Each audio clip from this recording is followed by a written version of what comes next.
Managing emotions during high-stakes organizational conflict, applying neuroleadership principles abstract. This article explores how neuroscience insights can transform organizational conflict management.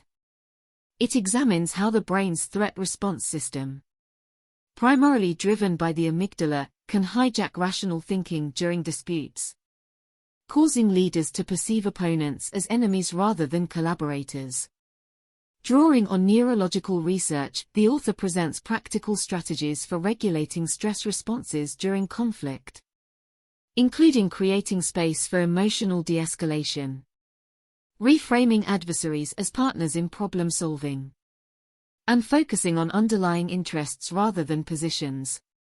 Through case studies from academia, nonprofit management, and labor negotiations, the article demonstrates how leaders who understand and counteract their brain's default stress reactions can transform contentious situations into opportunities for strengthened partnerships and innovative solutions, ultimately leveraging neuroscience principles to build more effective conflict resolution practices in today's complex organizational environments. Conflict is an inevitable part of organizational life. Whether it stems from competing priorities, scarce resources, or differing opinions, disagreement within teams and between stakeholders can strain relationships and hamper productivity if not addressed constructively. However, the way our brains are wired can work against calm, collaborative resolutions during stressful disputes. Today, we will explore recent findings from neuroscience about how our emotions hijack rational thinking when faced with conflict. With practice, leaders can train their brains to stay solution-oriented even in high-stakes controversies.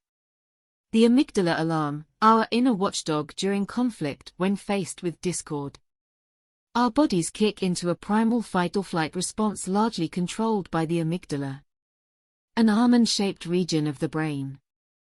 As the brain's smoke detector, the amygdala has an essential role in scanning for potential threats and triggering a stress response when it perceives danger. Ledoux, 1998. However, its rapid reflex often overrides more rational thinking from the prefrontal cortex. The amygdala can interpret even minor discord as a threat, causing a surge of stress hormones like cortisol and adrenaline that activate the sympathetic nervous system. This shifts our minds into a threat mindset optimized for self-defense, not cooperation or nuanced thinking. Opponent or partner. Our social brains at odds during conflict. The amygdala's alarm is intended to help us survive physical threats. Yet in today's collaborative workplaces, verbal conflicts rarely pose bodily risks. However, our brains did not evolve for office politics and see all tension as potentially destabilizing to important social bonds. Lieberman, 2013. During disagreements, the amygdala's threat signals can cause us to perceive opponents as enemies to be warded off rather than partners in problem solving. This impulse clashes with the prefrontal cortex's ability to take others' perspectives and find mutual gains.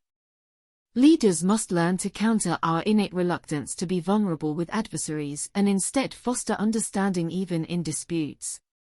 Applying the brakes, regulating stress chemistry during conflict while the amygdala's reactions are instinctive. The prefrontal cortex allows higher-order thinking and can help apply the brakes.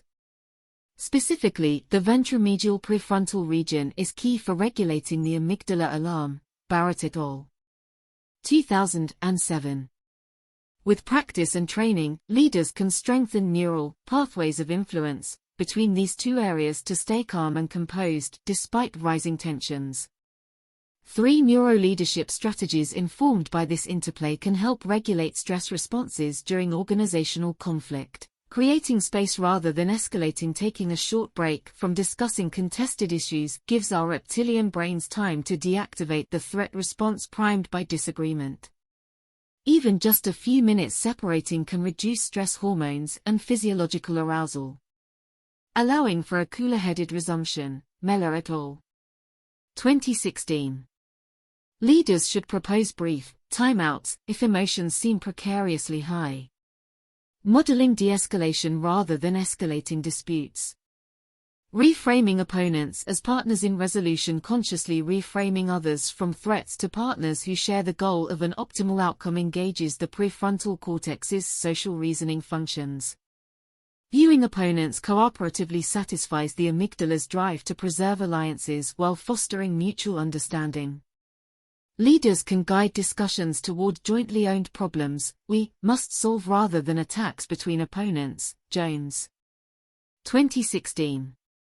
Focusing on interests, not positions. Explicitly separating people's underlying interests and values from their stated positions engages rational decision-making over emotional reactivity. Leaders should regularly redirect debates toward the human needs, concerns and desired outcomes driving various viewpoints. This satisfies the amygdala by signaling care for others' well-being while allowing optimal solutions accommodating diverse priorities. Fisher et al. 2011. Together these strategies give leaders top-down, prefrontal control over the bottom-up threat responses ignited by interpersonal tensions.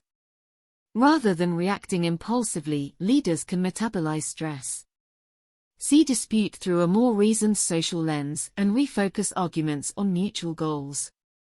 While uncomfortable initially, these approaches become second nature with diligent practice. Putting neuroleadership into action. 3 case studies. The following real-world organizational examples demonstrate how leaders applied these insights amid consequential conflicts.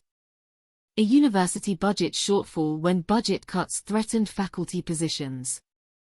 A dean convened an emergency faculty senate meeting. Tempers flared as professors passionately defended their programs. Seeing physiology changes like flushed skin that signaled rising stress. The dean paused the discussion. She suggested taking 10 minutes for everyone to process this upsetting news individually. Upon return, she noted they must work as collaborative problem solvers, not adversaries, to find the optimal solution, balancing priorities. Redirecting discussion toward interests like enrollment and research goals rather than arguments eased tensions. They reached consensus through open-minded compromise. A non-profit merger after announcing a merger of fundraising operations. The CEOs of 2 homeless shelters faced fierce backlash from longtime donors protective of their organization's mission and identity. In one-on-one meetings, each CEO reframed worries as understandable devotion to those in need, and emphasized their shared calling despite structural changes. Both explicitly viewed the other as an ally rather than obstacle. With patience and relationship building, they gained buy-in for their united front against poverty. Factory labor negotiations. When contract renewal talks between a manufacturing firm and union deadlocked over wages. The company president took a risk, noting, "We're at an impasse due to distrust, not incompatible goals." He shared internal financial data validating constraints while also acknowledging worker sacrifices deserved compensation. Seeing him take relational vulnerability, the union likewise opened up about members' struggles. Changing the tenor. Rather than adversaries in a zero-sum game, both sides problem-solved as partners invested in sustainability. Creative options met interests on both sides. Each case involved high-pressure conflicts where traditional debate risked damaging key relationships and cooperation long-term. By consciously regulating stress responses and reframing conflicts cooperatively rather than competitively, leaders applied neuroleadership principles to gain understanding and forge optimal resolutions, upholding everyone's core priorities. While success requires commitment, leaders equipped with conflict neuroscience can transform tense disagreements into opportunities, strengthening long-term partnerships and performance. Conclusion. The mindsets and physiology ignited during interpersonal tensions present inherent hurdles for productive resolution. Yet contemporary neuroscience offers insight into constructively regulating stress and reorienting perspectives during organizational disputes. Leaders who understand their brain's threatened smoke detector responses can remain composed, see opponents as partners, and focus objectively on shared goals rather than positions. by practicing strategies engaging higher reasoning while satisfying primal relationship needs. Leaders gain top-down, prefrontal influence over bottom-up, emotional reactivity. This allows leveraging even high-stakes controversies into chances, strengthening commitments to cooperation and progress. Neuroleadership represents a promising foundation for constructively managing conflicts sure to arise amid today's complex collaborations.